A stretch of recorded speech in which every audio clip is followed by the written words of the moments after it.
അതേ തന്നെ എല്ലാവർക്കും ഒരു ബിഗ് താങ്ക് യു എന്നിവിടെ വന്നതിന്. നമ്മുടെ പുതിയ ചിത്രമായിട്ടുള്ള ഡോസ് നാളെ റിലീസാണ്. അഭിലാഷിൻ്റെ ആദ്യത്തെ സംവിധാന സംരംഭമാണ്. എന്നെ കൂടാതെ ദൃശ്യ, കൃഷ്ണ, അശ്വിൻ, ജഗദീഷ് ഏട്ടൻ, പിന്നെ ജഗദീഷ് ഏട്ടൻ, കൃഷ്ണശങ്കർ, ഇങ്ങനെ ഒരുപാട് പേര് അഭിനയിക്കുന്ന സിനിമയാണ്. ഒരു ത്രില്ലർ ജോണിൽ വരുന്നൊരു മൂവിയാണ്. സ്ലോ ബോൺ ത്രില്ലർ അല്ലേ, അങ്ങനെയാണ് അഭിലാഷത്തിനെ വിശേഷിപ്പിക്കുന്നത്. അപ്പോൾ തീർച്ചയായിട്ടും ഈ ഒരു വെക്കേഷൻ കാലം ഞങ്ങൾ ഭയങ്കര എന്താ പറയുക, എൻ്റർടൈനേഴ്സൊക്കെ വന്ന് എല്ലാവരും ഭയങ്കര ഒരു ഹാപ്പി മൂഡിലൊക്കെ ഇരിക്കുന്ന ടൈമിൽ ത്രില്ലേഴ്സൊക്കെ ഇങ്ങനെ ഈ സമയത്ത് വന്ന് കഴിഞ്ഞാൽ അക്സെപ്റ്റ് ചെയ്യുന്നുള്ളൊരു ഡൗട്ട്ഫുൾ ആയിട്ടിരിക്കുന്നു. അപ്പോൾ ആ സമയത്താണ് കറക്റ്റായിട്ട് ദൃശ്യം ഇന്നിറങ്ങി സക്സസ്ഫുൾ ആയിട്ട് മുമ്പോട്ട് പോകുന്നു. അപ്പോൾ തീർച്ചയായിട്ടും ഭയങ്കര പ്രതീക്ഷയുണ്ട്. അപ്പോൾ ഈ ഒരു ടൈമിൽ ദൃശ്യം കൂടി ഇറങ്ങിയതുകൊണ്ട് തന്നെ തീർച്ചയായിട്ടും നമ്മൾ ഒരു ത്രില്ലറിനും ഒരു സ്പേസ് ഉണ്ടെന്ന് നമ്മൾ വിശ്വസിക്കുന്നു. കൂടുതലൊന്നും പറയാനില്ല. എൻ്റെ ഒരു ലാസ്റ്റ് ഇയറാണ് ഡിറ്റക്റ്റീവ് ജഡൻ എന്ന് പറയുന്ന സിനിമയാണ് എൻ്റെ ലാസ്റ്റ് ഇയർ ഇറങ്ങിയത്. അത് കഴിഞ്ഞിട്ട് ഈ വർഷമാണ് ഈ ഒരു സിനിമ ഇറങ്ങുന്നത്, ഡോസ് എന്ന് പറയുന്നത്. അപ്പോൾ ഒരുപാട് പ്രതീക്ഷകളുണ്ട്. അതുപോലെ തന്നെ നല്ലൊരു സിനിമാറ്റിക് എക്സ്പീരിയൻസ് ഈ സിനിമയിലൂടെ ഓഡിയൻസിന് തരാൻ പറ്റുമെന്നുള്ളൊരു പ്രതീക്ഷയുണ്ട്. അപ്പോൾ തീർച്ചയായിട്ടും എല്ലാവരും തിയേറ്ററിൽ തന്നെ പോയി സിനിമ കാണാമെന്നുള്ളതാണ് പറയാനുള്ളത്. സംവിധായകൻ ഇനി സംസാരിക്കും. എല്ലാവർക്കും ഒരുപാട് നന്ദി. കുറേ വർഷക്കാലത്തെ പരിശ്രമത്തിൻ്റെ അധ്വാനത്തിൻ്റെയും ഫലമായിട്ടാണ് ഇപ്പോൾ നാളെ ഞാൻ എഴുതി സംവിധാനം ചെയ്യുന്ന ഡോസ് എന്ന ചിത്രം തിയേറ്ററിലേക്ക് എത്തുന്നത്. അപ്പോൾ എന്താ പറയണ്ടേ, വലിയ ചിത്രങ്ങൾ സക്സസ് ആവുകയും നിറഞ്ഞോടുകയും ചെയ്തുകൊണ്ടിരിക്കുന്ന സമയമാണ്. അപ്പോൾ ഇത് എന്താ പറയുക, ഒരു ചെറിയ ചിത്രം എന്ന് നമുക്ക് പറയാം. എന്നാലും കണ്ടന്റ് വൈസ് ഒരു എന്താ പറയുക വലിയ ശ്രമങ്ങൾ നടത്തിയിട്ടുണ്ട്. അത് എല്ലാവരും തിയേറ്ററിൽ പോയി കണ്ടാൽ മാത്രമേ മനസ്സിലാവുള്ളൂ. ഒരു മിസ്റ്ററി ത്രില്ലർ ജോണറാണ്. പറയുന്ന പോലെ ഒരു സ്ലോ പെയിൻ ത്രില്ലർ എന്നൊക്കെ നമുക്ക് പറയാം. എന്നാൽ ഒരിക്കലും ഒരു സ്ലോ പേസിൽ പോകുന്ന ഒരു മൂവിയല്ല. ഇപ്പോൾ ദൃശ്യ 3 ഒക്കെ ശക്തമായി വിജയിച്ചുകൊണ്ടിരിക്കുന്ന സമയമാണ്. അപ്പോൾ അതുപോലെ തന്നെയുള്ളൊരു ചിത്രം, അതൊരു മിസ്റ്ററി ജോണറിൽപ്പെടുന്ന പടം തന്നെയാണ് നമ്മുടെ സിനിമയും. അപ്പോൾ എല്ലാവരുടെയും സപ്പോർട്ട് ഉണ്ടെങ്കിൽ മാത്രമാണ് ഈ സിനിമ എല്ലാവരിലേക്കും എത്തുക, ഈ ചിത്രത്തെക്കുറിച്ച്. കാരണം ഒരു പുതുമുഖ സംവിധായകന്റെ പ്രശ്നങ്ങളും ബുദ്ധിമുട്ടുകളും ഒരു സിനിമ മുമ്പോട്ട് വയ്ക്കുമ്പോൾ ഉണ്ടാകുന്ന പരിമിതികളൊക്കെ മറികടക്കണമെങ്കിൽ എല്ലാവരുടെയും സപ്പോർട്ട് വേണം. എല്ലാവരും നാളെ തിയേറ്ററിൽ ഡോസ് സെക്കൻഡ് ഒപ്പീനിയൻ ചിത്രം കാണണമെന്ന് വളരെ വിനീതമായി അപേക്ഷിക്കുകയാണ്.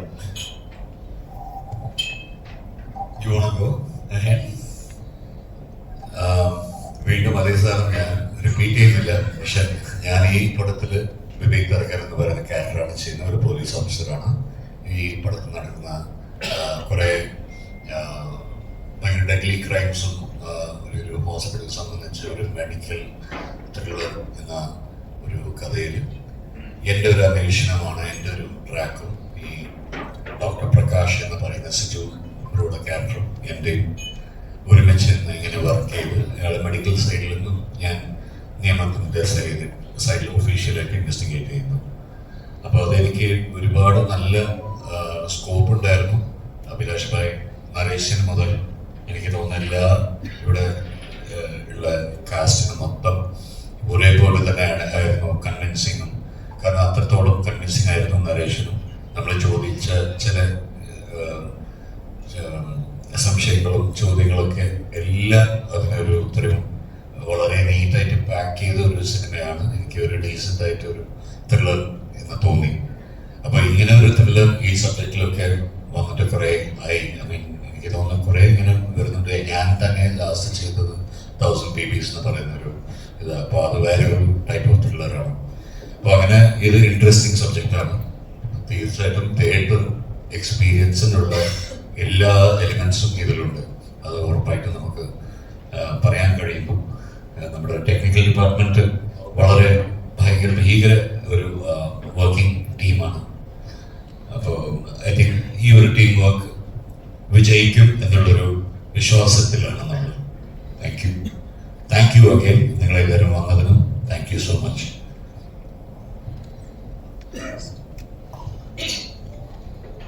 നമസ്കാരം. ആദ്യം തന്നെ ഇവിടെ എത്തിപ്പെട്ട എല്ലാവരോടും നമസ്കാരം. Thank you for coming here.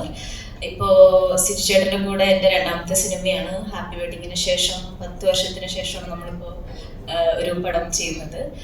എൻ്റെ ക്യാരക്ടറിൻ്റെ പേര് അരുന്ധതി എന്നാണ്. ഞാൻ ഇതുവരെ ചെയ്യാത്ത ഒരു ടൈപ്പ് ഓഫ് ക്യാരക്ടറാണ്. ആദ്യം തന്നെ ഡയറക്ടറായ അഭിലാഷ് ചേട്ടനോട് താങ്ക് യു, എനിക്ക് ഇങ്ങനെ ഒരു ഓപ്പർച്യൂണിറ്റി തന്നതിൽ. ഒത്തിരി പെർഫോം ചെയ്യാനുള്ള ഒരു ക്യാരക്ടറാണ്. എല്ലാ ക്യാരക്ടർക്കും അതിൻ്റെതായ ഇമ്പോർട്ടൻസ് ഉണ്ട്. ഇപ്പോൾ സിരിച്ചേട്ടൻ്റെ ക്യാരക്ടർ ആയാലും എല്ലാവരുടെ ക്യാരക്ടർക്കും അതിൻ്റെതായ ഒരു സ്പേസും. എല്ലാവരും അടിപൊളിയായി പെർഫോം ചെയ്തിട്ടുണ്ട് എന്ന് ഞാൻ വിശ്വസിക്കുന്നു. നമ്മളെല്ലാവരും ഭയങ്കര എൻജോയ് ചെയ്ത് എടുത്തൊരു പ്രോസസ്സാണ്. എല്ലാവരും ഹാർഡ് വർക്ക് ചെയ്തൊരു സിനിമയാണ്. അപ്പോൾ എല്ലാവരുടെ സപ്പോർട്ടും ഞങ്ങൾ പ്രതീക്ഷിക്കുന്നു. നാളെ എല്ലാവരും സിനിമ തിയേറ്ററിൽ പോയി കാണണം. Thank you. നമസ്കാരം, എൻ്റെ പേര് കൃഷ്ണയാണ്. ഇതെൻ്റെ 3ാമത്തെ പടമാണ്. B32 മുതൽ 44 വരെ റോന്ത് കഴിഞ്ഞിട്ട് ഡോസിൻ്റെ 3ാമത്തെ സിനിമയാണ്. ഇതിലെൻ്റെ ക്യാരക്ടറുടെ പേര് രാഗിത്തയാണ്. ഈ പടം അഭിലാഷേട്ടൻ പറഞ്ഞ മാതിരി ഒരു ക്രൈം ത്രില്ലർ, ഒരു മെഡിക്കൽ ത്രില്ലറാണ്. So please do go and watch it and theatres near you. May 22-ാം തീയതി റിലീസായിട്ട്. എസ്പെഷ്യലി ഗോപി സുന്ദർ സാറിൻ്റെ മ്യൂസിക് ഇപ്പം വരെ കിട്ടിയിരിക്കുന്ന സിംഗിളിൽ കിട്ടിയിരിക്കുന്ന ലവും ട്രെയിലറിന് കിട്ടിയിരിക്കുന്ന ലവും അതങ്ങനെ തിയേറ്ററിലേക്ക് ട്രാൻസ്ലേറ്റ് ആവട്ടെ എന്ന് പ്രാർത്ഥിക്കുന്നു. And thank you for all of your support and hope to see you. പ്രത്യേകിച്ച് എനിക്ക് വീണ്ടും എടുത്തു പറയേണ്ടത് നമ്മുടെ പ്രൊഡ്യൂസേഴ്സിന് ഒരുപാട് നന്ദി. And one of our co producers is here. So thank you for making this film happen. അതെന്തായാലും പറയണം, ഈ വേദി വെച്ച് തന്നെ പറയണം. Thank you so much.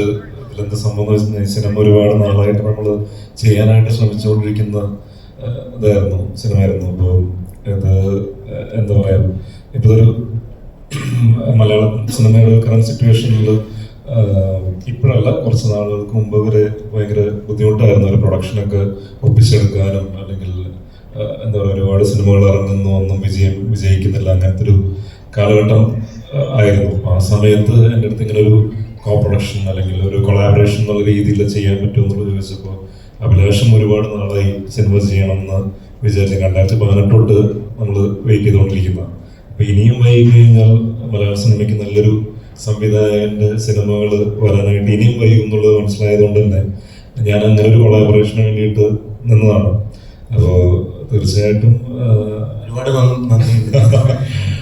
അങ്ങനല്ലേ, അപ്പോൾ എന്താ പറയുക, നല്ല സിനിമ. അപ്പോൾ എനിക്കും എൻ്റെ കരിയർ വൈസ് ഗുണം ചെയ്യണം തീർച്ചയായിട്ടും. അപ്പോൾ ഈ സിനിമ വന്നു കഴിഞ്ഞാൽ എനിക്കും കരിയർ വൈസ് ഒരുപാട് ഹെൽപ്ഫുൾ ആയിരിക്കും എന്നുള്ളൊരു വിശ്വാസം എനിക്കുണ്ട്. നമ്മൾ എല്ലാ സിനിമകൾക്കും നമുക്ക് അങ്ങനെ ചെയ്യാൻ പറ്റിയെന്നില്ല. അപ്പോൾ എനിക്ക് വിശ്വാസമുള്ള സിനിമകൾ എനിക്ക് ചെയ്യാൻ പറ്റും. കാരണം ഇത് ഹിറ്റടിച്ച് കഴിഞ്ഞാൽ കുറച്ച് കാശ് കൂടുതൽ എനിക്ക് കിട്ടില്ല. എവിടെ ഷാൻഡോ ബ്രോ കാണാനല്ലോ, അത് കൂടെ കാണാനല്ലോ.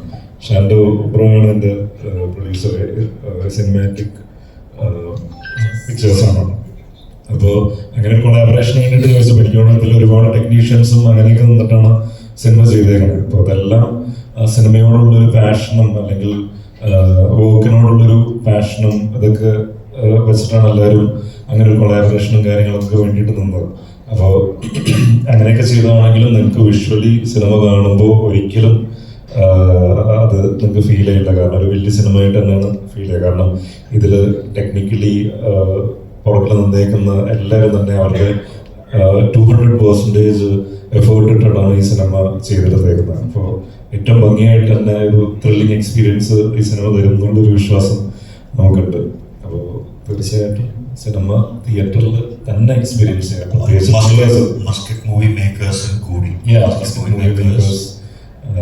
ഇവരെല്ലാവരും മസ്കറ്റിലുള്ള ഒരു ഗ്രൂപ്പ് ഓഫ് ഫ്രണ്ട്സാണ്. ഇവർ ആദ്യം ചെയ്ത സിനിമ വിശേഷം എന്ന് പറയുന്ന സിനിമയാണ്. അപ്പം അത് കഴിഞ്ഞിട്ട് രണ്ടാമത്തെ സിനിമയാണ് ഈ സിനിമ. അതായത് നമുക്ക് ഒരു ഭാഗ്യം എന്താണെന്ന് വെച്ചാൽ ഇതുപോലത്തെ ഒരു ടീമിനെ സപ്പോർട്ട് ചെയ്യാൻ വേണ്ടിയിട്ട് നമുക്ക് കിട്ടിയില്ലോ. ഇങ്ങനെ ആ ഒരു സന്തോഷമാണ്. കാരണം ഇന്നും എനിക്ക് ഒരുപാട് പേര്, നമ്മൾ ബ്രോക്കും ശരി, എനിക്കും ശരി, so many people who who are with their pitch decks. അപ്പോൾ അവരുടെ വേദന എന്താണെന്ന് ശരിക്കും മനസ്സിലാക്കി നമുക്കൊരു ഇങ്ങനെ ഒരു അവസരം കിട്ടുമ്പോഴത്തേക്ക് ഇങ്ങനെ ഒരുപാട് ടീംസ് ഉണ്ട്. അപ്പോൾ അവർക്കും ഇതുപോലത്തെ പ്രൊഡക്ഷൻ ടീംസ് എത്തിപ്പെടണം എന്നാണ്. ഒരുപാട് നല്ല സിനിമകൾ വെയിറ്റിംഗിലാണ്. അതൊക്കെ ഓരോരോ പിച്ച് ഡെക്കിലാണ് കിടക്കുന്നത്. അപ്പോൾ ഒരാള് കിട്ടാത്തത് കൊണ്ട്, ഒരു പ്രൊഡ്യൂസർ കിട്ടാത്തത് കൊണ്ട്, അത് ഒരു നമ്മളെ വിചാരിക്കുന്നേക്കാളും ഒരുപാട് കണ്ടന്റ് അവിടെ ഉണ്ട്. So I am happy for Abhilash in that way. ഇപ്പോഴത്തെ ഒരു കാലഘട്ടവും കറണ്ട് സിറ്റുവേഷനും ഭയങ്കര രസമുള്ള സിറ്റുവേഷനാണ്. കാരണം നല്ല സിനിമകൾ കൊടുത്തു കഴിഞ്ഞാൽ ഓഡിയൻസ് നന്നായിട്ട് അത് ഏറ്റെടുക്കുന്നുണ്ട്. അപ്പൊ പറഞ്ഞത് തളരരുത്. You will land up like us one day. അപ്പോൾ അത്രേ ഉള്ളൂ. എന്തെങ്കിലുമൊക്കെ ചോദിക്കാനുണ്ടോ? എന്താ നിങ്ങളൊക്കെ ചോദിക്കാനുണ്ടെങ്കിൽ ഇതായിരിക്കില്ലേ? ഓവറായിട്ട് ജഡ്ജ്മെന്റില്ല. അപ്പോൾ സിനിമ ആസ്വദിക്കാൻ ഈ പറഞ്ഞ ബിസിനസ് എല്ലാം മാറ്റി വെച്ചപ്പോൾ സിനിമ ഒരു എന്റർടൈൻമെന്റ് മേഖല കൂടിയാണ്. ആസ്വാദനമാണ് അവിടെ പ്രാധാന്യം. അപ്പം അവിടെ ആസ്വാദനത്തിന്റെ അളവ് കുറയുമ്പോൾ ജഡ്ജ്മെന്റിലാവുക. അപ്പം ശരിക്കും ഒരു ഓഡിയൻസിനെ സാറ്റിസ്ഫൈ ചെയ്യുക എന്ന് പറയുന്നത് ഒരു ആർട്ടിസ്റ്റിനെ സംബന്ധിച്ചിടത്തോളം ടഫാണ്. നല്ല ആസ്വാദനത്തിന്റെ അളവ് കൂട്ടുക എന്നുള്ളതാണ് ഇതിനുള്ളൊരു ഏക വഴി. അല്ലാതെ വേറൊരു വഴിയില്ല. നമ്മൾ ചെയ്യുന്ന പ്രോഡക്റ്റിൽ, നമ്മൾ ചെയ്യുന്ന സിനിമകൾ ആൾക്കാർക്ക് ആസ്വദിക്കാവുന്ന രീതിയിൽ, ക്വാളിറ്റിയിൽ ഓഡിയൻസിന് അല്ലെങ്കിൽ ഒരു നിമിഷം പോലും അതിൽ നിന്ന് കണ്ടെടുക്കാൻ മാറ്റാൻ പറ്റാത്ത രീതിയിൽ ഓഡിയൻസിനെ അവിടെ എത്തിക്കുക എന്നുള്ളതാണ് നമ്മുടെ ഉത്തരവാദിത്വം. നമ്മൾ ചെയ്യേണ്ട കാര്യമാണ്. അതിൽ ഇപ്പോൾ എന്താ പറയുക, പണ്ടായിരുന്നെങ്കിൽ നമുക്ക് ഈ സിനിമയുടെ ടെക്നിക്കാലിറ്റീസോ, ഞാൻ സിനിമയിലേക്ക് വരുന്നതിന് മുമ്പ് എനിക്ക് സിനിമാറ്റോഗ്രാഫർ എന്ന് പറഞ്ഞു കഴിഞ്ഞാൽ എന്താണെന്നറിയില്ല, എഡിറ്റിംഗ് എന്ന് പറഞ്ഞു കഴിഞ്ഞാൽ എന്താണെന്നറിയില്ല, ഡയറക്ടർ എന്ന് പറഞ്ഞു കഴിഞ്ഞാൽ എന്താണെന്നറിയില്ല, ഇതൊന്നും അറിയില്ല. പക്ഷെ ഇന്നത്തെ ഒരു ജനത എന്ന് പറയുന്നത്, ഈ ഓഡിയൻസ് എന്ന് പറഞ്ഞാൽ സിനിമയുടെ ടെക്നിക്കാലിറ്റീസും കട്ട്സ് എവിടെ പോകുന്നു ഇതെല്ലാം അറിയാം. എവിടെ ലൈറ്റ് വെച്ചിരിക്കുന്നു ഇതൊക്കെ ഓഡിയൻസിന് അറിയാം. അപ്പോൾ ഇതിൻ്റെ ഇടയിൽ കൂടി നമുക്ക് എന്താ പറയുക, ഓഡിയൻസിന് എൻഗേജ്ഡ് ആക്കി ഇരുത്താൻ ഒരുപാട് ബുദ്ധിമുട്ടാണ്. പക്ഷെ അതെന്ന് പറഞ്ഞു കഴിഞ്ഞാൽ നമ്മുടെ കോണ്ടന്റ് എത്രത്തോളം ഭംഗിയായിട്ട് നമ്മൾ ഷൂട്ട് ചെയ്ത് ഒരു സിനിമാറ്റിക് സിനിമ ആസ്വദിക്കാൻ, ഏറ്റവും ആസ്വദിക്കാവുന്ന രീതിയിൽ ഓഡിയൻസിലേക്ക് എത്തിച്ചാൽ തീർച്ചയായിട്ടും ഓഡിയൻസ് അതിൽ നിന്ന് കണ്ടെടുക്കില്ല. അങ്ങനത്തെ സിനിമകൾ തന്നെയാണ് വിജയിച്ചുകൊണ്ടിരിക്കുന്നത്. അത് ആൾക്കാരെ എൻഗേജ് ചെയ്യിക്കുന്ന, അവരെ എന്റർടൈൻ ചെയ്യിക്കുന്ന സിനിമകൾ മാത്രമേ ഇപ്പോൾ വിജയിക്കുന്നുള്ളൂ. ആൾക്കാർ ഭയങ്കര ചൂസിയാണ്. ഇപ്പോൾ എത്ര പ്രൊമോഷനും PR വർക്ക് ചെയ്ത് കഴിഞ്ഞാലും തിയേറ്ററിൽ ആൾക്കാർ കണ്ടിട്ട് അതിൻ്റെ അഭിപ്രായം വേർഡ് ഓഫ് മൗത്തിലൂടെ പറഞ്ഞ് കേട്ട് കഴിഞ്ഞാൽ മാത്രമേ ആൾക്കാർ പോകുന്നുള്ളൂ. അങ്ങനത്തെ സിറ്റുവേഷൻ. കാരണം ഒരുപാട് PR വർക്ക് നമ്മളെല്ലാം മാർക്കറ്റിംഗ് ചെയ്യണം. കാരണം എന്താ വെച്ച് കഴിഞ്ഞാൽ നമുക്ക് ഒരു സിനിമ ഇറങ്ങണം എന്നുള്ളത് പറയാനായിട്ടുള്ള മാർഗം ഇതാണ്. എല്ലാവരിലേക്കും സിനിമ ഇറങ്ങുന്നുണ്ടെന്നുള്ളത് എത്തിക്കണം. അത് കഴിഞ്ഞിട്ടുള്ളത്, സിനിമ കണ്ടു കഴിഞ്ഞിട്ടുള്ളത് ബാക്കി അവരുടെ കയ്യിലാണ്. അവർ എന്താ പറയുക, മൗത്ത് പബ്ലിസിറ്റിയിലൂടെ നല്ല വേർഡ് സ്പ്രെഡ് ചെയ്യുമ്പോഴാണ് അങ്ങനെ. ഹാപ്പി വെഡിങ്ങിൽ അങ്ങനെയായിരുന്നു. ഞങ്ങൾ ഫസ്റ്റ് ഷോ ഇവിടെ പത്മയിൽ കാണാൻ പോകുന്ന സമയത്ത് ഞങ്ങൾ കുറച്ച് പേരുള്ളൂ. എൻ്റെ ഫ്രണ്ട്സ് ഉണ്ട്, ഋഷിയുടെ ഫാമിലി, ഞങ്ങൾ കുറച്ച് പേരുള്ളൂ. ഹാപ്പി വെഡിങ് ഫസ്റ്റ് ഷോ ആണ്. പക്ഷെ മാറ്റിനി തൊട്ട് പടം കയറി, അതായത് അഭിപ്രായങ്ങൾ വന്നോളൂ. അന്ന് ഞാനാണെന്നുണ്ടെങ്കിലും ഒരു ലീഡ് റോള് ചെയ്തിട്ടില്ല. ഞാൻ അന്ന് പ്രേമം വരെ ചെയ്ത് കഴിഞ്ഞപ്പോൾ ക്യാരക്ടർ റോൾസാണ് ചെയ്തിരുന്നത്. ലീഡ് ക്യാരക്ടർ ചെയ്യുന്നത് ഹാപ്പി വെഡിങ്ങിലാണ്. അപ്പോൾ അന്ന് എന്നെയും ഓഡിയൻസിന് അത്രയും പരിചയം ആയി വന്നിട്ടില്ല. അല്ലെങ്കിൽ ഒരു ഹീറോ എന്നുള്ള രീതിയിൽ ആൾക്കാർക്ക് അക്സെപ്റ്റ് ചെയ്യാനുള്ള ഒരു രീതിയിലേക്ക് എത്തിയുള്ളൂ. അത്രയും പ്രൂവ് ചെയ്തിട്ടില്ല. ആ സമയത്ത് ഒരു ഇനീഷ്യൽ കിട്ടിയിട്ടുണ്ടായിരുന്നു. പക്ഷെ ഒരു ആദ്യത്തെ ഷോ കഴിഞ്ഞതിന് ശേഷം ഈ പറയുന്ന പോലെ ഓഡിയൻസ് എല്ലാം തന്നെ സിനിമ കണ്ട് ഇഷ്ടപ്പെട്ടപ്പോൾ എന്താ പറയുക, വേർഡ് ഓഫ് മൗത്ത് വഴി പടം ഭയങ്കരമായിട്ട് കയറി ഒരു 25 ദിവസം സിനിമ ഓടി. അപ്പം അങ്ങനെ ഒരു ഭാഗ്യം അന്ന് ലഭിച്ചിട്ടുണ്ട്. അപ്പോൾ തീർച്ചയായിട്ടും ഇന്നും അതാണ് വർക്കായിക്കൊണ്ടിരിക്കുന്നത്. ഇപ്പോൾ ഒരാളിപ്പോൾ ഞാൻ സിനിമ കണ്ടെങ്കിൽ ഞാൻ ആ സിനിമ കണ്ടിട്ട് കൊള്ളാണെന്ന് ഒരാളെടുത്ത് പറയുമ്പോൾ അവർക്ക് കാണാനായിട്ട് തോന്നും. അത്രേ ഉള്ളൂ. വേറെ എന്റർടൈൻമെന്റ് ഒന്നും ഇല്ല. നമ്മുടെ ഇവിടെ അധികം എന്റർടൈൻമെന്റ്സും പരിപാടികളൊന്നും ഇല്ല. സിനിമയും അങ്ങനെ കുറച്ച് കാര്യങ്ങൾ, ഫുഡ് അടിക്കാൻ പുറത്ത് പോവുക, ലുലു കാണാൻ പോവുക, കുറച്ച് ടീച്ചേരി, അതൊക്കെയല്ലേ ഉള്ളൂ. അപ്പോൾ തീർച്ചയായിട്ടും നല്ല സിനിമയാണെങ്കിൽ പ്രേക്ഷകർ ഏറ്റെടുക്കും. ഈ ഒരു കാലഘട്ടത്തിൽ ഭയങ്കരമായിട്ട് ഇത് ചെയ്യുന്നുണ്ട്. കാരണം എല്ലാ സിനിമയും ഓഡിയൻസിന് കാണാൻ പോകാൻ പറ്റുന്ന സിറ്റുവേഷൻ അല്ല. എല്ലാ ആഴ്ചയിലും ഇത്ര പൈസ ഇറക്കാൻ തുടങ്ങി. പക്ഷെ ആൾക്കാർക്ക് തിയേറ്റർ മസ്റ്റ് വാച്ചാണെന്ന് അറിഞ്ഞു കഴിഞ്ഞാൽ തീർച്ചയായിട്ടും തിയേറ്ററിലേക്ക് പോകും. അപ്പൊ അത് തന്നെയാണ് ഞങ്ങളുടെ പ്രതീക്ഷ. ഞാനും വാർത്തകൾ കേട്ടത് ദൃശ്യം വാർത്തകൾ കേട്ടായിരുന്നു. അറിയില്ല, അത് നമ്മളന്ന് ഹാപ്പി വെഡിങ് ചെയ്യുന്ന സമയത്ത് ആ പടം ഹിറ്റായി കഴിഞ്ഞ സമയത്ത് അന്ന് അങ്ങനെ ഒരു പ്ലാനൊക്കെ ഇങ്ങനെ ഒമർ പറയുന്നുണ്ടായിരുന്നു. പക്ഷെ അത് കഴിഞ്ഞിട്ട് പിന്നെ അത് നടന്നില്ല. പിന്നെ അങ്ങനെ ഞങ്ങൾ പിന്നെ കല്യാണം കഴിഞ്ഞില്ല, ഞങ്ങളുടെ ഹാപ്പി വെഡിങ് കഴിഞ്ഞാൽ പിന്നെ ഞങ്ങൾ ആ ഭാഗത്തേക്ക് പിന്നെ നോക്കിയില്ല. അന്ന് എനിക്കൊരു ഷറഫിന്റെ ക്യാരക്ടറിന്റെ കല്യാണം എന്നൊക്കെ അന്ന് പറയുന്നുണ്ടായിരുന്നു, മനു എന്ന് പറയുന്ന ക്യാരക്ടറിന്റെ കല്യാണം എന്നൊക്കെ പറഞ്ഞു. അന്ന് ഇങ്ങനെ ഒരു ഡിസ്കഷനൊക്കെ പോയായിരുന്നു. പിന്നീട് അങ്ങോട്ട് നടന്നില്ല, അങ്ങോട്ടേക്ക് പോയില്ല. അറിയില്ല, ഈ അടുത്താണ് ഞാനങ്ങനെ ഓൺലൈനിലൂടെ കണ്ടത്. അതെ അതെ അതെ, നമുക്ക് ഒഫീഷ്യലി അങ്ങനത്തെ ഒരു നമ്മളടുത്ത് സംസാരിച്ചല്ല. ഞാൻ ഓൺലൈനിൽ തന്നെ കണ്ടത്. ഒഫീഷ്യലി നമുക്ക് അങ്ങനത്തെ ഒരു ഇൻഫർമേഷൻ ഇല്ലാതെ നമ്മൾ പറയുന്നോണ്ട് കാര്യമില്ല. ഞാനും ഓൺലൈനിൽ തന്നെ പറഞ്ഞേക്കുന്നത്.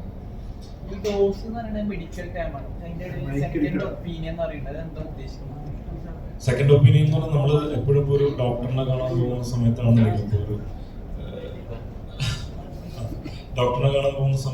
നമ്മൾ കൺസൾട്ട് ചെയ്യുമ്പോൾ ചിലപ്പോൾ അവിടെ നിന്ന് കുറച്ച് കാര്യങ്ങളൊക്കെ കേട്ട് കഴിഞ്ഞിട്ട് നമ്മൾ ചിലപ്പോൾ നമ്മൾ സുഹൃത്തുക്കളടുത്ത് വെറുതെ ചോദിക്കുമ്പോൾ, അല്ലെങ്കിൽ ഇച്ചിരി ഡാർക്ക് സിറ്റുവേഷൻ ആണെന്നുണ്ടെങ്കിൽ കൂടുതൽ നമ്മൾ ഇത് വീട്ടിലൊക്കെ വന്ന് പറയുമ്പോൾ നമുക്കൊരു സെക്കൻഡ് ഒപ്പീനിയൻ എടുക്കാമെന്നൊക്കെ പറയുള്ളൂ. അപ്പം അങ്ങനത്തെ ഒരു രീതിയിൽ എടുത്തല്ലോ. അടുത്ത തലങ്ങൾ പടത്തിൽ വേറെ ഉണ്ട്. പടം കണ്ടു കഴിയുമ്പോൾ മനസ്സിലാവും എന്താന്നുള്ളത്. അതിപ്പോ പറയാൻ പറ്റില്ല. അങ്ങനത്തെ ഒരു രീതിയിലാണ് എടുത്തേക്കുന്നത്. ഹോസ്പിറ്റലിൽ നടക്കുന്ന വലിയെങ്കിലും ഇഷ്യൂ ഒക്കെ ഇതിൽ പരാമർശിക്കുന്നുണ്ടോ? സൊസൈറ്റിയോട് എന്തെങ്കിലും പറയുന്ന അങ്ങനെ? ഇല്ല, അങ്ങനത്തെ ഭീകരമായിട്ടില്ല. ഇതൊരു ഫിക്ഷനാണ്.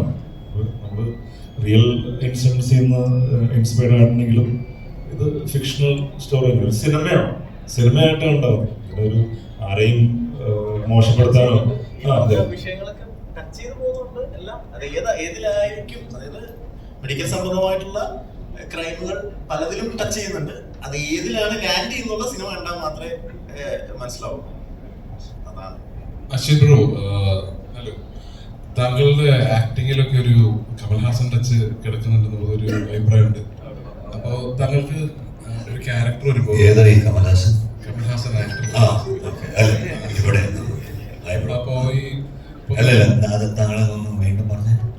പൊതുവെ താങ്കളുടെ ഈ ആക്ടിങ് സ്റ്റൈലിൽ ഒരു കമൽഹാസൻ ടച്ച് കിടപ്പുണ്ട് നമുക്ക് തോന്നാറുണ്ട്. ഞങ്ങൾക്ക് തോന്നിയിട്ടുണ്ട് കുറച്ച് പേർക്ക്. പൊതുവെ താങ്കൾ കമൽഹാസനെ ഇമിറ്റേറ്റ് ചെയ്യുമ്പോഴാണ് കൂടുതലായിട്ട് തോന്നുന്നത്. പൊതുവെ ഒരു കമൽഹാസൻ, പിന്നെ താങ്കൾ അദ്ദേഹത്തിന്റെ ഒരു പാട്ടൊക്കെ വെച്ചിട്ട് ഒരു റീലൊക്കെ പണ്ട് ചെയ്തിട്ടുണ്ടായിരുന്നു. അത് മാത്രമായിരുന്നു കമൽഹാസൻ. എന്റെ പടത്തിലൊക്കെ കമൽഹാസൻ പുതിയതാണ്. ഓക്കെ. അപ്പൊ ഈ പൊതുവെ ഇങ്ങനെ നമുക്ക് തോന്നിയോണ്ട് ചോദിക്കുകയാണ്. അപ്പൊ എപ്പോഴെങ്കിലും ഇങ്ങനെ ക്യാരക്ടർ ബ്രദർക്ക് അത് തോന്നുകയാണെങ്കിൽ ബ്രദർ അത് തുറന്നു പറഞ്ഞു. എനിക്ക് അങ്ങനെ തോന്നാറുണ്ട്. അപ്പൊ ഈ എപ്പോഴെങ്കിലും ഇങ്ങനെ ഒരു ക്യാരക്ടർ വരുമ്പോ ഇപ്പൊ കമൽഹാസൻ ഇങ്ങനെ ആയിരിക്കും എന്ന് റെഫറൻസ് എടുക്കാറുണ്ടോ? അല്ലെങ്കിൽ ഏതെങ്കിലും ഇമോഷണൽ യാതൊരു ബന്ധമില്ല. സ്റ്റക്ക് ആയി പോകുമ്പോ ചെയ്യാറുണ്ട്. എനിക്ക് ശ്രീചേട്ടനോടാണ് ചോദിക്കാറുണ്ട്. ശ്രീചേട്ടൻ ഇപ്പോ 19ാം നൂറ്റാണ്ടൊരു വമ്പൻ സിനിമയായിരുന്നു വിനയൻ സാറിന്റെ സിനിമ. അത് ഒരു വലിയ സ്റ്റാർഡം പോലത്തെ ഒരു റോളൊക്കെയായിരുന്നു. പിന്നീട് അത്തരം ഒരു മാസ് ഒരു വലിയ സിനിമകൾ താങ്കൾ ചൂസ് ചെയ്യാത്താണോ, താങ്കൾ തേടി വരാത്താണോ, അതിന് പൊട്ടൻഷ്യൽ എന്ന മീഡിയയും സിനിമാക്കാരും എല്ലാവരും പറയുന്നുണ്ട്. അതുകൊണ്ടാണ് അങ്ങനെയൊന്നും വീണ്ടും കാണാൻ പറ്റാത്തത്. ആഗ്രഹം എല്ലാരും പറയുന്നുണ്ട്. അല്ല, അത് 19ാം നൂറ്റാണ്ടെന്ന് പറയുന്ന സിനിമ ഞാൻ 2020 അപ്പോൾ 10 years 10 വർഷം സിനിമ കരിയറിൽ നിന്ന് കഴിഞ്ഞപ്പോഴാണ്, 10 വർഷം കഴിഞ്ഞപ്പോഴാണ് സംഭവിച്ചത്. അപ്പൊ എന്തുകൊണ്ടത് ഒരു വർഷം കഴിഞ്ഞപ്പോൾ സംഭവിച്ചില്ല എന്ന് ചോദിച്ചു കൊടുത്ത് ഒരു ചോദ്യമുള്ളത്. അത് ഓരോന്നിനോരോ സമയമുണ്ട് അത് സംഭവിക്കാനായിട്ട്. ഞാനത് അന്ന് ആഗ്രഹിച്ചുകൊണ്ടിരുന്ന സമയത്താണ് അങ്ങനെ ഒരു സിനിമ സംഭവിച്ചത്. ഇന്നും ആഗ്രഹിക്കുന്നുണ്ട് വലിയ വലിയ സിനിമകൾ വരാനായിട്ട്.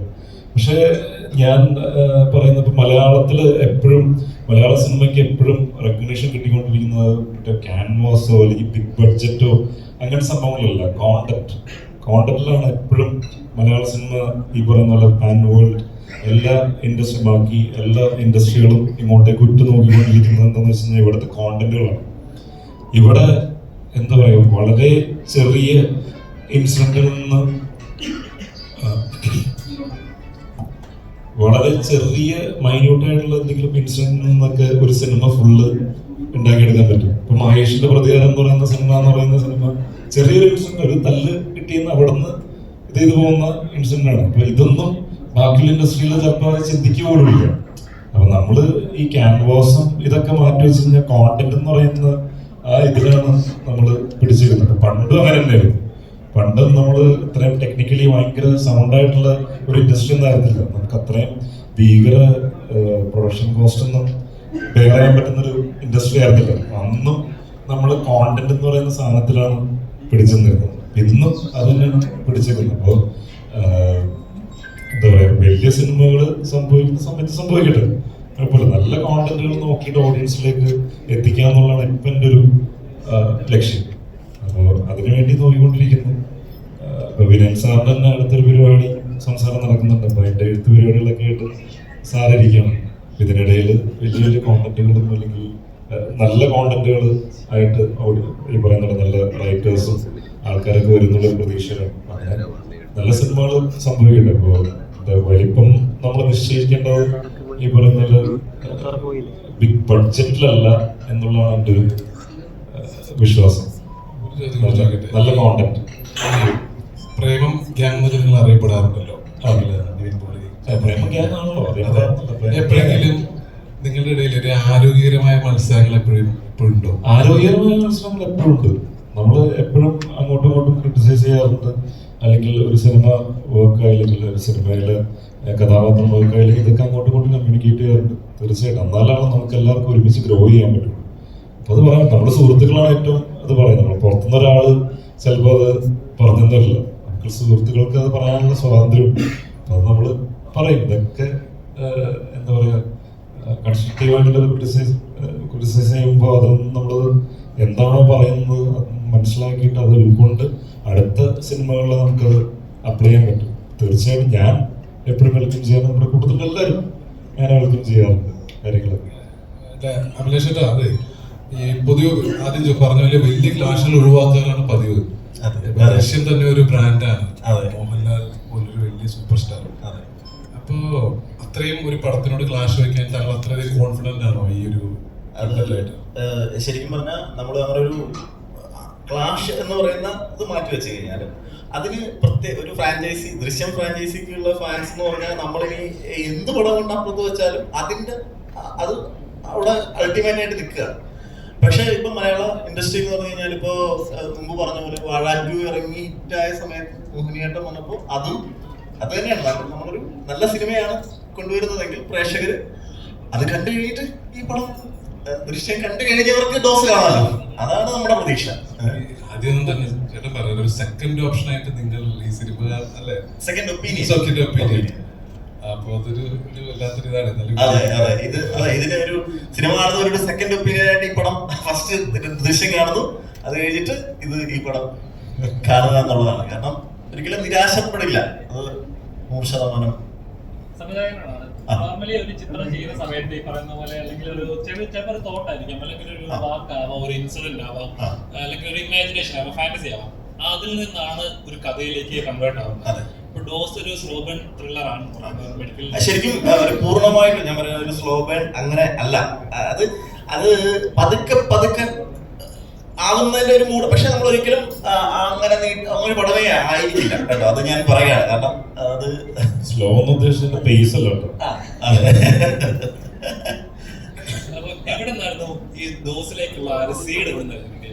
അത് ശരിക്കും പറഞ്ഞാൽ നമ്മുടെ ജീവിതത്തിൽ പണ്ട് പറയും ഈ വലിയ പ്രശ്നങ്ങളൊക്കെ വരുമ്പോൾ മോട്ടിവേറ്റ് ചെയ്യുന്ന നമ്മുടെ സുഹൃത്തുക്കൾ പറയും ഇതെന്തോ നല്ലതിനാണ് എന്നൊക്കെ പറയുന്ന പോലത്തെ ഒരു സിറ്റുവേഷനിൽ നിന്നാണ് തുടങ്ങുന്നത്. അതായത് എൻ്റെ അമ്മയ്ക്ക് 2019 അമ്മ ക്രിട്ടിക്കലായി ഒരു എറണാകുളത്ത് തന്നെ ഒരു ഹോസ്പിറ്റലിൽ അഡ്മിറ്റ് ആയിരുന്നു. 1 മാസക്കാലം അഡ്മിറ്റ് ആയിരുന്നു. അപ്പൊ ഈ ആദ്യ സമയങ്ങളിലെ പ്രശ്നങ്ങളൊക്കെ തീർന്ന് ഓക്കെ ആയി തുടങ്ങിയ സമയം ഞാൻ ഇവിടെ ബൈസ്റ്റാൻഡറായിട്ട് ഇങ്ങനെ നിൽക്കുന്ന സമയത്താണ് ഏറ്റവും കൂടുതൽ ഞാൻ അന്യഭാഷാ സിനിമകൾ കണ്ട സമയം കൂടിയാണ്. കാരണം എനിക്ക് ഒരുപാട് സമയമുണ്ട്. അപ്പൊ ഞാൻ ഇങ്ങനെ അലഞ്ഞു തിരിഞ്ഞ് നടക്കും. അപ്പോൾ നടക്കുന്ന സമയത്ത് ഉണ്ടായ ആ സമയത്ത് ഈ ഹോസ്പിറ്റലിൽ സാധാരണ നമ്മൾ ചിന്തിക്കുമല്ലോ, ഈ ബാർബർ ഷോപ്പിൽ പോയിരിക്കുമ്പോൾ എനിക്ക് പലപ്പോഴും തോന്നാറുണ്ട് ഇവര് കത്തി വെക്കുന്ന സമയത്ത് ഇവിടെ എത്തുമ്പോൾ ഒരു ഭയം വരും. ഇപ്പോഴും വരാറുണ്ട് ആ ഭയം. എന്ന് പറയുന്ന പോലെ നമ്മൾ ഈ ഹോസ്പിറ്റലിൽ ചെന്നിരിക്കുമ്പോൾ അവിടെ ഒരുപാട് ആളുകളുണ്ട്, സെക്യൂരിറ്റി മുതൽ നഴ്സുമാരൊക്കെ പല ആളുകളുണ്ട്. അപ്പോൾ ഇവർക്ക് നമുക്ക് ആർക്കെങ്കിലും ഒരു തെറ്റായിട്ടുള്ള ഒരു അല്ലെങ്കിൽ കോർപ്പറേറ്റിന് തോന്നുവാണ് തെറ്റായിട്ടൊരു സാധനം ജനങ്ങളിലേക്ക് ചെയ്യണം, അല്ലെങ്കിൽ അങ്ങനെ ഒരു സംഭവം തോന്നി കഴിഞ്ഞാൽ അത് നമ്മളെ ബാധിക്കും. അപ്പൊ അങ്ങനെ ഒരു ചിന്ത തുടങ്ങി. എന്നിട്ട് ലോകത്തിൽ നടന്നിട്ടുള്ള പല മെഡിക്കൽ ക്രൈമുകൾ എന്തൊക്കെയാണെന്ന് റിസർച്ച് ചെയ്തു. അങ്ങനെ അവിടെ നിന്ന് പതുക്കെ പതുക്കെ കഥ രൂപപ്പെട്ട് അങ്ങനെയാണ് ഒരു ഫൈനൽ ഇതിലേക്ക് അവിടെയാണ് തുടങ്ങിയത്. ഹലോ ദൃശ്യ, ഇപ്പം ദൃശ്യയുടെ ഏറ്റവും ഒരു ഫസ്റ്റ് ഇംപ്രഷൻ തന്നെ ഈ മൂവിയെ പറ്റി ഇപ്പം ശ്രീചേട്ടനുമായിട്ട് 10 വർഷത്തിന് ശേഷം ഒരു കോംബോ ആയിട്ട് വരുന്നു. അപ്പം എൻ്റെ ചോദ്യം വെച്ചാൽ അതിനപ്പുറത്തേക്ക് എന്താണ് ദൃശ്യയുടെ ഇംപ്രഷൻ ഈ പടത്തിനെ പറ്റി, അല്ലെങ്കിൽ ഈ ഒരു ക്യാരക്ടറിനെ പറ്റി? അരുന്ധതി എന്ന് പറയുന്ന ക്യാരക്ടർ ഞാൻ പറഞ്ഞ പോലെ ഒരു കാർഡിയോളജിസ്റ്റ് ആണ്. അപ്പോൾ ഞാൻ ഇതുവരെ ചെയ്തു വെച്ചിട്ടുള്ള കഥാപാത്രങ്ങളൊന്നും ഇത്ര ഇൻറ്റൻസ് ആയിട്ടുള്ള ഒരു ക്യാരക്ടർ അല്ലായിരുന്നു. അപ്പോൾ ഈ ഒരു ക്യാരക്ടർ എന്ന് പറഞ്ഞാൽ കുറേ ലേയേഴ്സ് ഉള്ളൊരു സംഭവമാണ്. എനിക്ക് ആസ് എൻ ആക്ടർ എനിക്ക് തന്നെ കുറച്ച് ചാലഞ്ചിങ് ആയിട്ട് തോന്നിയ ഒരു സംഭവമാണ്. എനിക്ക് തന്നെ എൻ്റെ കേപ്പബിലിറ്റീസ് എത്രയുണ്ട് എന്ന് എനിക്കും കൂടി എക്സ്പീരിയൻസ് ചെയ്യാൻ പറ്റുന്ന ഒരു ഓപ്പർച്യൂണിറ്റി ആയിരുന്നു ഇത്. അത് എങ്ങനെ ചെയ്തിട്ടുണ്ടെന്നുള്ളത് നമുക്ക് പടം റിലീസ് ചെയ്യുന്ന ശേഷം അറിയാം. എല്ലാവരുടെ പോലെ തന്നെ എനിക്കും ടെൻഷനുണ്ട്. കുറച്ചൊരു ഒരു കുറേ ലേയേഴ്സും കുറച്ച് എക്സ്പെരിമെൻ്റൽ ആയിട്ടുള്ള ഒരു പരിപാടിയാണ് ഞാനിതിൽ ചെയ്തിരിക്കുന്നത്. ആസ് എൻ ആക്ടർ എനിക്കത് ഭയങ്കരമായിട്ട് ഒരു കോൺഫിഡൻസ് എനിക്ക് പേഴ്സണലി എനിക്ക് തന്നിട്ടുണ്ട്. ഇനി അങ്ങനത്തെ ഒരു കഥാപാത്രം വരികയാണെങ്കിൽ അതിൻ്റെ അപ്രോച്ച് എങ്ങനെയായിരിക്കണം എന്നുള്ള ഒരു ഐഡിയ എനിക്ക് കിട്ടിയിട്ടുണ്ട്. സോ ആ ഒരു എക്സ്പീരിയൻസിന് ഞാൻ I am very grateful and I hope ആൾക്കാർക്ക് അത് ഇഷ്ടപ്പെടും എന്നുള്ളത്. ഇപ്പം ശ്രീചേട്ടൻ്റെ ഇപ്പം 10 കൊല്ലത്തിന് ശേഷം ഒരുമിച്ച് നിങ്ങൾ അഭിനയിക്കുകയാണ്. അപ്പം അദ്ദേഹത്തിനുണ്ടായ ചേഞ്ചസ് എന്തൊക്കെയാണ് ശ്രദ്ധിച്ചത്? അതായത് ആക്ടിങ്ങിലായാലും അല്ലെങ്കിൽ ഒരു ഫിലിം മേക്കിംഗ് പ്രോസസ്സിലൊക്കെ ആയാലും.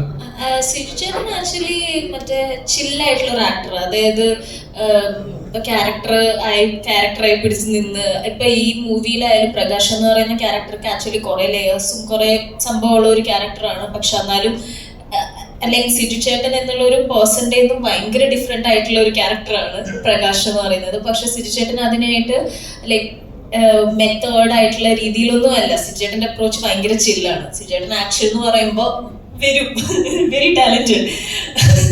ഹാപ്പി വെഡിങ് ചെയ്യുന്ന സമയത്ത് എന്ന് പറഞ്ഞാൽ സിജുചേട്ടൻ അങ്ങനെ തന്നെ ആയിട്ട് നിന്നാൽ മതി. അങ്ങനെ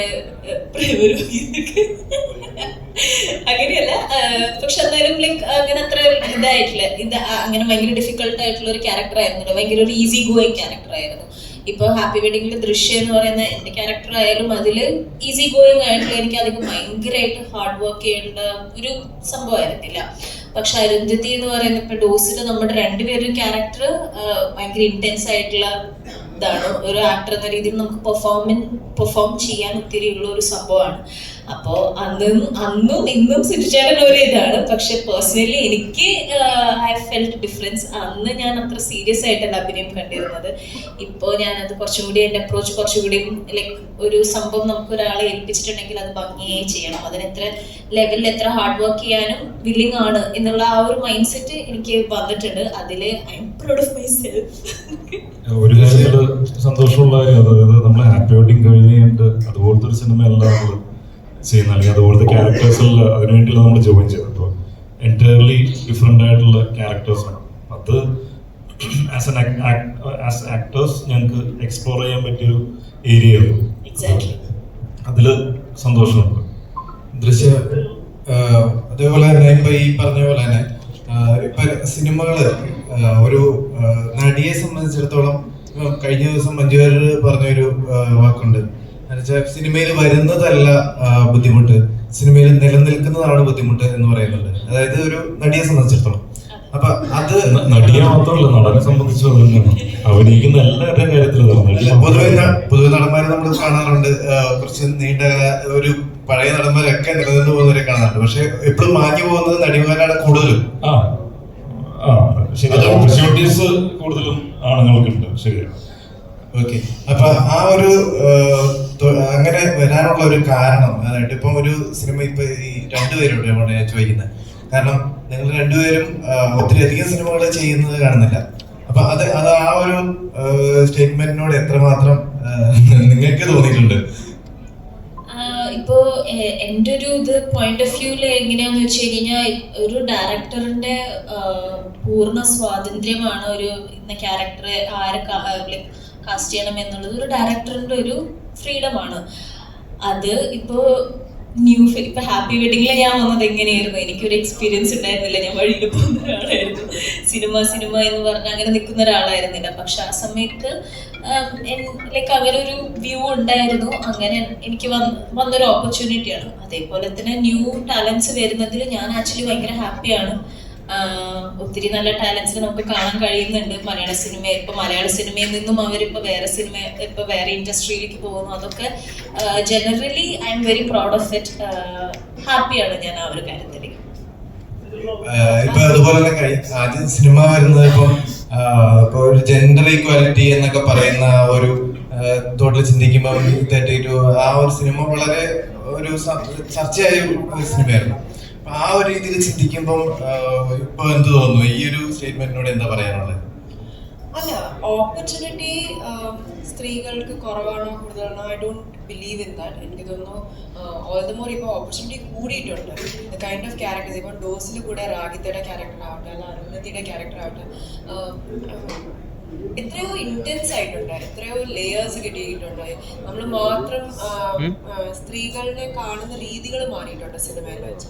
സോ ഐ തിങ്ക് ക്യാരക്ടേഴ്സ് കൂടിയിട്ടുണ്ട്. അത് കാരണമാണ് നമ്മൾ ഇനിയും പുതിയ ഫേസസിനെ കാണാനും സാധ്യതയുണ്ട്. ബിക്കോസ് റെപ്രസെൻറ്റേഷൻ കൂടിയിട്ടുണ്ട് സ്ത്രീകളുടെ. സോ ഇപ്പം ഞാൻ കൂടെ തമിഴ് സിനിമ ചെയ്തിട്ടുണ്ട്, ഇപ്പം മലയാളം ചെയ്യുന്നു, തെലുഗു ചെയ്യുന്നു, ഹിന്ദി ചെയ്യുന്നു. സോ നമ്മുടെ ഇതും ഓപ്പൺ ആയിട്ടുണ്ട്, അത്ര സ്പേസിലേക്ക് നമ്മളെ കാണുന്നുണ്ട്. സോ മേ ബി കുറവ് കാണുന്നത് ഒരു ഇൻഡസ്ട്രിയിൽ ചിലപ്പോൾ കുറവായിരിക്കാം, പക്ഷെ എല്ലാ ഇൻഡസ്ട്രിയിലും നോക്കിയാൽ they are going everywhere and doing. അതാണ് actual. It's not only in one industry.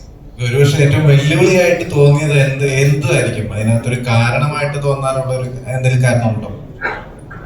ഇല്ല, നമ്മളതൊരു വെല്ലുവിളിയായിട്ടുള്ള ഒരു രീതിയിലോട്ടേക്ക് എടുക്കുന്നില്ലല്ലോ. നമ്മളെല്ലാതും പോസിറ്റീവ് ആയിട്ടാണ് എടുക്കുന്നത്. സ്പേസ് ഉണ്ട്, സിനിമയിൽ സ്പേസ് ഉണ്ട്. സോ അത്രത്തോളം അത്ര കഥാപാത്രം ഉള്ളപ്പോൾ ആക്ടേഴ്സ് കൂടുന്നത് നല്ലതായിരിക്കും.